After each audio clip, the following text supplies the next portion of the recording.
Hello everyone. Welcome to this rapid and best quick revision series of all the labor laws for UPSC EPFO examination. तो previous video में आप सब लोगों में से बहुत लोगों ने ये कमेंट किए थे कि जो लेबर लॉज है उसके रिगार्डिंग बहुत क्लैरिटी नहीं है। यूट्यूब में भी जो कंटेंट है उसकी देखिए, सबसे पहले एक प्रॉब्लम की बात कर लेते हैं, ठीक है, कि फॉर एग्जांपल जैसे जितने भी लेबर लॉज हैं वो अब जो नए 4 लेबर कोड्स हैं उनके द्वारा रिप्लेस हुए हैं। अभी प्रॉब्लम ये है यूट्यूब में अदर भी जो है ना, मैंने जिस तरीके से देखे कि देखते हैं है ना, लेट्स चेक कि लोग किस तरीके से इन्हें कवर कर रहे हैं। उनमें एक प्रॉब्लम और एनॉमली ये है कि लेबर लॉज बहुत ही ज़्यादा ठीक है एक तरीके से आप कहें कि काफ़ी फ्रेगमेंटेड मैनर में उन्होंने कवर किए हुए हैं। पहले एक लेबर लॉ होगा, फिर अलग से लेक्चर में कहीं पे आपको कोड ऑन इंडस्ट्रियल रिलेशन करवाया जाएगा, है ना। बजाय इसके इस सीरीज़ में आपको क्या मिलेगा, जो प्रीवियस लेबर लॉज थे वो भी, साथ में नए लेबर लॉज में है ना, वहीं पे नए लेबर लॉज में क्या क्या चेंजेस किए गए हैं साथ में यहाँ पे कवर किया जाएगा। ये रैपिड रिवीजन सीरीज़ है इसलिए बहुत ज़्यादा मैं एक्सप्लेन नहीं करूँगा। आप जो है डायरेक्टली इन सेशंस को डेली ज्वाइन कर सकते हैं। अगले 5-6 दिन में सारे लेबर लॉज को ऐसे ही रैपिड क्विक सेशंस में 15-20 मिनट के सेशंस में सारे इंपॉर्टेंट लेबर लॉज को हम यहाँ पे कवर करेंगे। सबसे पहले industrial employment standing orders act 1946 को देखते हैं, ठीक है। civilspot.in पे आप जाकर के देख सकते हैं मेरे बारे में अगर जानना हो, राइट। और ठीक है, मेरी है ना, बाकी इनिशिएटिव्स के बारे में जानना हो तो आप civilspot.in पे जाकर के लॉगिन कर सकते हैं। सबसे पहले देखिए, जो ये एक्ट है industrial employment standing orders act, इसमें ऑब्जेक्टिव क्या दिए गए हैं कि भैया ये एक्ट बनाया क्यों गया था गवर्नमेंट ने, ठीक है। जो जो एक्ट बनाया इसका पर्पज़ क्या था? पर्पस था स्टैंडिंग ऑर्डर्स को इशू करना। स्टैंडिंग ऑर्डर क्या होते हैं? स्टैंडिंग ऑर्डर्स कुछ रिटन रूल्स ऑफ कंडक्ट होते हैं जो कि किसी भी पर्टिकुलर एम्प्लॉयर, किसी भी पर्टिकुलर इस्टेब्लिशमेंट में जो वहाँ पे काम करने वाले लोग हैं उन्हें कौन से रूल्स गवर्न करेंगे, है ना, उन सारे रूल्स के सेट ऑफ रूल्स को हम कहते हैं स्टैंडिंग ऑर्डर्स। तो ये स्टैंडिंग ऑर्डर्स किन के द्वारा इशू किए जाते हैं? By industrial establishments. क्या सारे इंडस्ट्रियल इस्टेब्लिशमेंट्स? नहीं, है ना, कुछ लिमिटेशन है, ठीक है। अगर कुछ एक क्राइटेरिया है, अगर कोई इंडस्ट्रियल इस्टेब्लिशमेंट उस क्राइटेरिया को फुलफिल करती है तो उस इंडस्ट्रियल इस्टेब्लिशमेंट को स्टैंडिंग ऑर्डर्स इशू करने पड़ते हैं, जो कि किन किन मैटर से डील करे? एम्प्लॉयज़ की क्लासिफिकेशन की, कौन कौन तरीके के एम्प्लॉयज़ होंगे, उनकी अटेंडेंस के, उनकी लीव के, उनकी टर्मिनेशन के, उनके मिसकंडक्ट के नियम क्या होंगे, इन सब चीज़ों को है ना डील करने वाले जो ऑर्डर्स होंगे उन्हें हम कहते हैं स्टैंडिंग ऑर्डर्स, ठीक है। सो ये बात आपको जो है थोड़ा ध्यान में रखनी है, ये इसका ऑब्जेक्टिव है इस पर्टिकुलर एक्ट का। Now comes the applicability part, कि कौन सी वो इंडस्ट्रियल इस्टेब्लिशमेंट्स हैं which can or which must issue the standing orders। Standing orders किसी भी इंडस्ट्रियल इस्टेब्लिशमेंट के द्वारा तब इशू किए जा सकते हैं और वो तब इशू करेंगे according to 1946 act. Standing orders वो इंडस्ट्रियल इस्टेब्लिशमेंट्स इशू करेंगे जिनके पास 100 से ज़्यादा एम्प्लॉयज़ हैं। इस लिमिट को इंक्रीज कर दिया गया है by industrial relations code 2020 to 300 plus. Now अब क्या है, कंडीशन क्या है? स्टैंडिंग ऑर्डर्स आज के दौर में कौन सी कंपनीज इशू करेंगी? वो कंपनीज जिनके पास पिछले 12 महीने में किसी भी एक दिन, लास्ट 12 महीने में किसी भी एक दिन अगर अगर 300 से ज़्यादा वर्कमैन, 300 से ज़्यादा वर्कमैन अगर, है ना, हाँ, अगर काम किए हैं 12 महीने में किसी एक भी दिन, तो वो स्टैंडिंग ऑर्डर्स इशू करना उनके लिए मैंडेटरी है, राइट। 1946 के एक्ट में क्या था?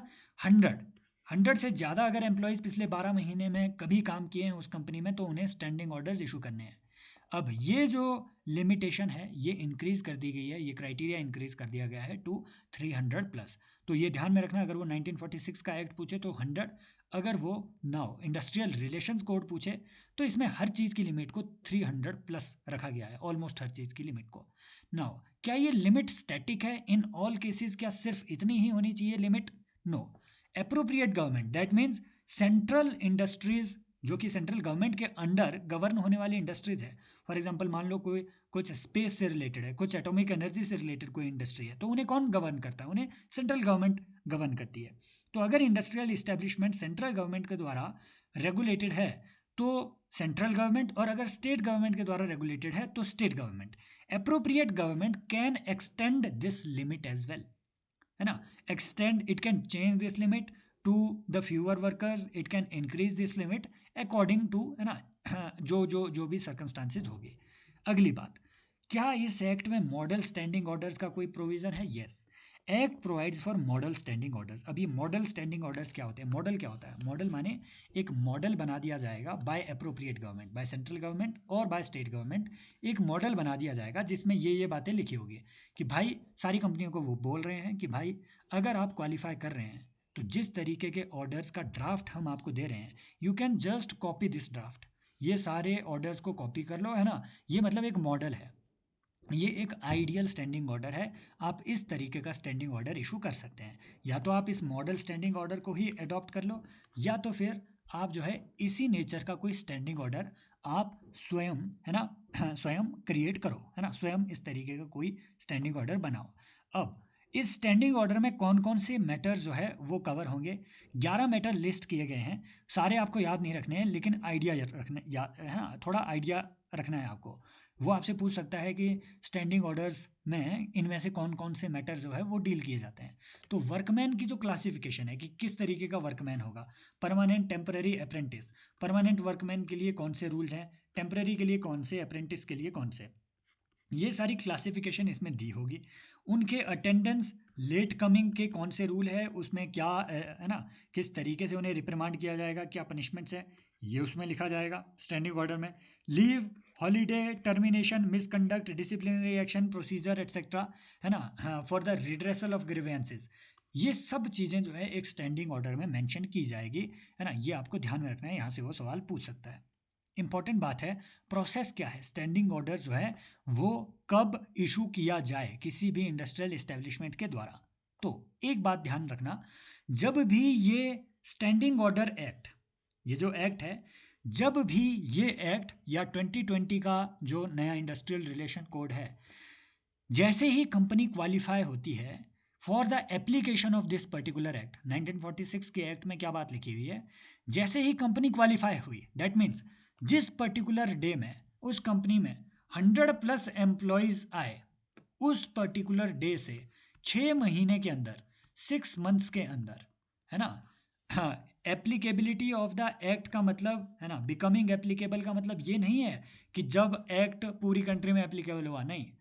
बिकमिंग एक्ट एप्लीकेबल का मतलब है कि जैसे ही कंपनी ने क्वालिफिकेशन पूरी की, 100+ एम्प्लॉयज़ जैसे ही उसने रिटेन किए, है ना, उसके 6 महीने के अंदर अंदर उसे स्टैंडिंग ऑर्डर्स के ड्राफ्ट नोटिफिकेशन इशू करनी पड़ेगी।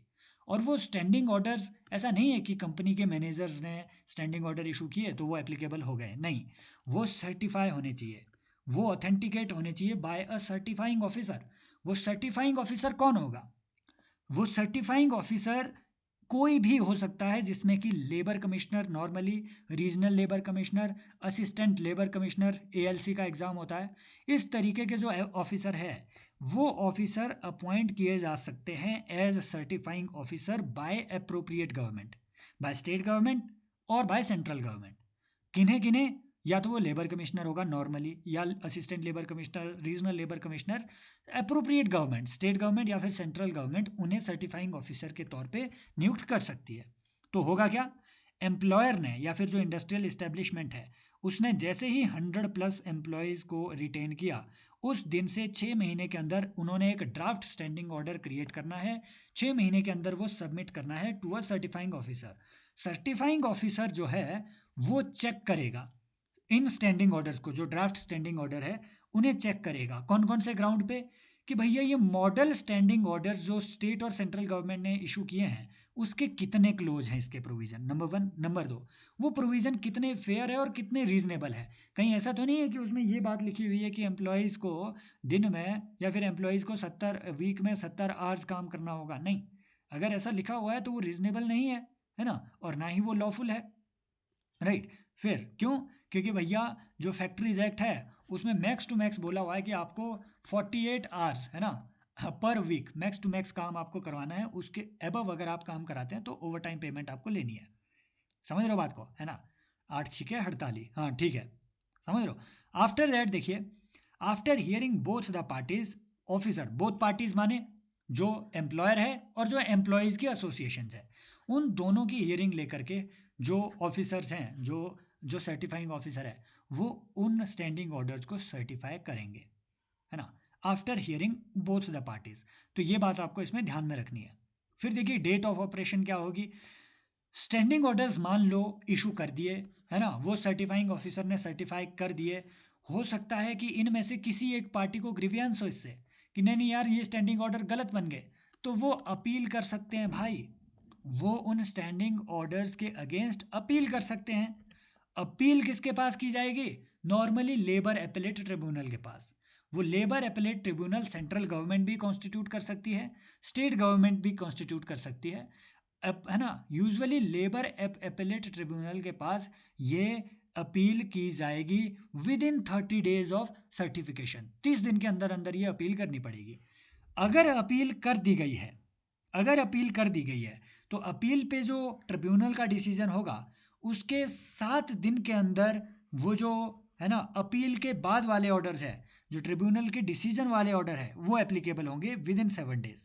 अगर अपील नहीं हुई है तो with in 30 days of authentication वो एप्लीकेबल हो जाएंगे। इन अ नटशेल, मान लो सर्टिफाइंग ऑफिसर ने सर्टिफाई कर दिया, अगर अपील नहीं हुई है तो 30 दिन के अंदर ये एप्लीकेबल होंगे। अगर अपील हो गई है तो भैया अपील के डिस्पोज ऑफ होने के बाद, डिसीजन आने के बाद 7 दिन के अंदर जो है ये एप्लीकेबल हो जाएंगे। क्लियर, सिंपल सी बात है। मॉडिफिकेशन हो सकती है क्या स्टैंडिंग ऑर्डर्स में? जो ये रूल्स है, यस हो सकती है, लेकिन क्या रेगुलर होगी, हर कभी होगी? नहीं। मान लो स्टैंडिंग ऑर्डर्स डे 1 में इशू किए गए हैं, तो डे 1 के 6 महीने के अंदर आप इसे अमेंड नहीं कर सकते। 6 महीने के इंटरवल में ही आप इन्हें अमेंड कर पाएंगे, समझ रहे हो। अमेंड कर सकते हैं yes, but after 6 months of interval, और उसमें भी सर्टिफाइंग ऑफिसर के अप्रूवल की ज़रूरत होती रहेगी। इसीलिए भाई बहुत कम, है ना, बहुत पैसा खाते हैं ये असिस्टेंट लेबर कमिश्नर वगैरह जो भी है, इनकी बहुत घूस होती है, राइट। इंडस्ट्रीज़ में काफ़ी पैंट होती है इनकी। फिर देखिए कुछ अदर प्रोविजंस भी है, इंपॉर्टेंट प्रोविजंस।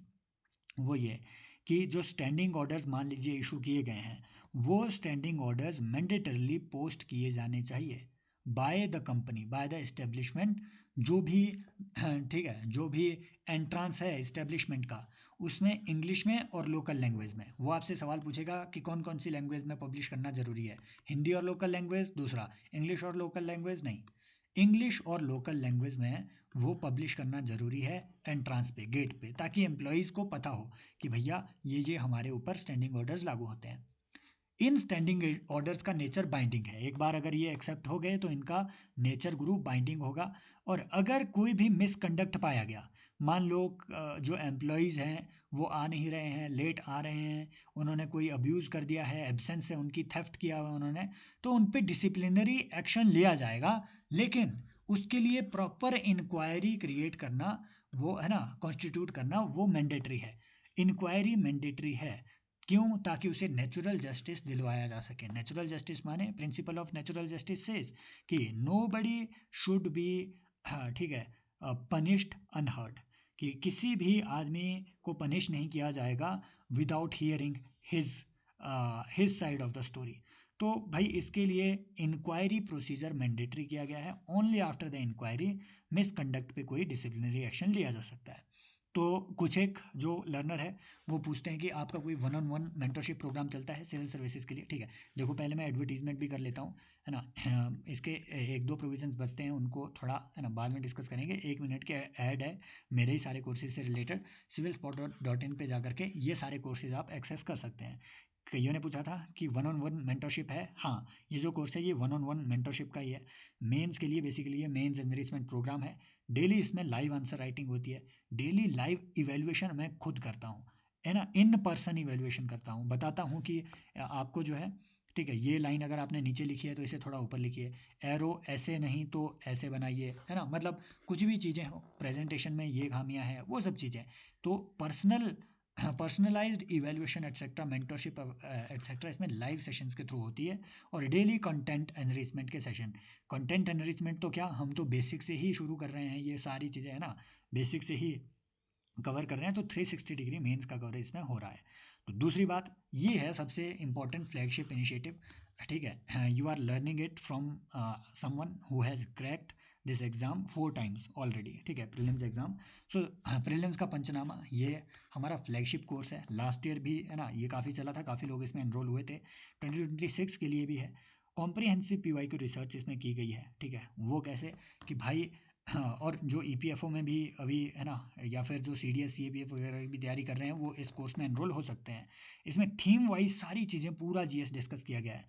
फॉर एग्जांपल जैसे बुद्धिज़्म हो गया, तो बुद्धिज़्म या फिर जैनिज़्म पे जितने भी UPSC के PYQ आए हुए हैं, प्लस जो भी इंपॉर्टेंट कंटेंट आपको NCERT में दिखता है, प्लस बाकी रिसर्च, तो बहुत ही कॉम्प्रिहेंसिव थॉरो इसमें सेशंस आपको ऐसे मिलेंगे कि बस आप उन सेशंस को देखो तो आपको कुछ भी और पढ़ने की ज़रूरत नहीं पड़ेगी।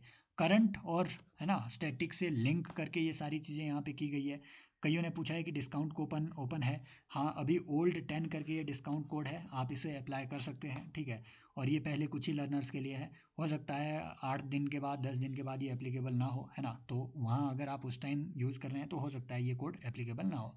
फिर किसी को साइंस एंड टेक में अगर प्रॉब्लम है तो ये अपना ठीक है कोर्स है भाई, इसमें आपको एक नॉर्मल आदमी है ना, इवन एक आर्ट्स स्टूडेंट भी साइंस एंड टेक की बहुत कॉम्प्लेक्सिटीज़ को बहुत इजी ठीक है लैंग्वेज में किस तरीके से आप लर्न कर सकते हैं। देखो एक बार इसमें एनरोल करके देखिए, या फिर सैम्पल सेशंस ऑलरेडी मैंने यूट्यूब पर डाले हुए हैं, जा कर के वो देखिए, आपको मज़ा आएगा और आप एनरोल कर सकते हैं। अब आते हैं इंपॉर्टेंट चीज़ में, कुछ अदर प्रोविज़न भी है। मान लीजिए अगर नॉन कंप्लायंस हो, स्टैंडिंग ऑर्डर्स इशू किए गए हो लेकिन या एम्प्लॉय या फिर एम्प्लॉयर्स उन स्टैंडिंग ऑर्डर्स को फॉलो ना करता हो, तो फिर उसके लिए क्या कोई पेनल्टी का प्रावधान है? यस, पेनल्टी का प्रावधान है। और हाँ, आपको 5,000 रुपये का फ़ाइन, मतलब ये आपको याद नहीं रखना है कि पेनल्टी कितनी है, ये याद रखना है कि यस मॉनेटरी पेनल्टी है ना। 5,000 रुपये तक का फ़ाइन और 200 रुपया per day for continuing the offence, ये आपको इसमें पेनल्टी का प्रावधान है, जिसे इंक्रीज़ कर दिया गया है इंडस्ट्रियल रिलेशन कोड में। तो भाई इसे है ना 2 लाख, अब देखो ये 5,000 उस टाइम के हिसाब से था 1946 के हिसाब से, तब से इन्फ्लेशन भी तो हुआ, तो अब जो है 2 लाख रुपए तक का फाइन जो है ये यहाँ पे रखा गया है। वर्कमैन की क्या रिप्रेजेंटेशन होती है इस पूरे प्रोसेस में? यस, स्टैंडिंग ऑर्डर्स जब भी इशू हुए, इसकी कॉपीज़ ट्रेड यूनियंस को, जो प्रोमिनेंट ट्रेड यूनियंस है किसी भी पर्टिकुलर कंपनी में, है ना, उन ट्रेड यूनियंस को इसकी कॉपीज सबमिट करना ज़रूरी है। और जो सर्टिफाइंग ऑफिसर है वो सर्टिफाई करने से पहले ट्रेड यूनियंस के पॉइंट को उन्हें समझेगा ज़रूर, ठीक है।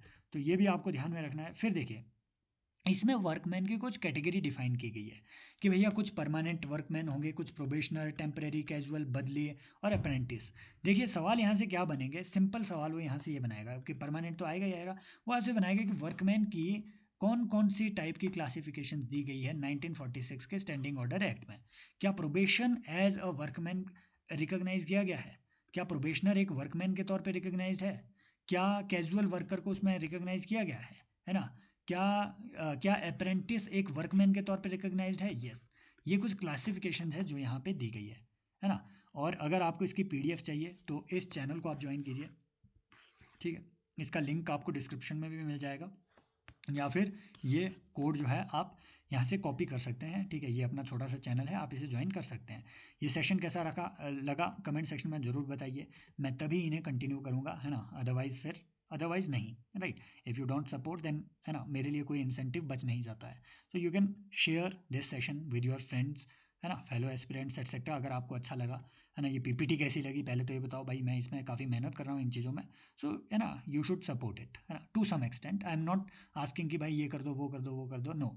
If you like it then yes भाई, अगर पूरा आपने सुना हुआ है तो ये आपकी ड्यूटी बनती है कि आप सब्सक्राइब भी करें, है ना। या फिर हो सकता है अगर आपको GS में कोई प्रॉब्लम आ रही है भाई, एक बार इस सेशन को है ना इस कोर्स को एनरोल करके देखो, मैं ट्रस्ट में है ना, ये कोई ऐसा आदमी नहीं बोल रहा है कि कोई भी आकर के है ना यहाँ पे बोल रहा हो कि हाँ इस कोर्स को ले लो, नो।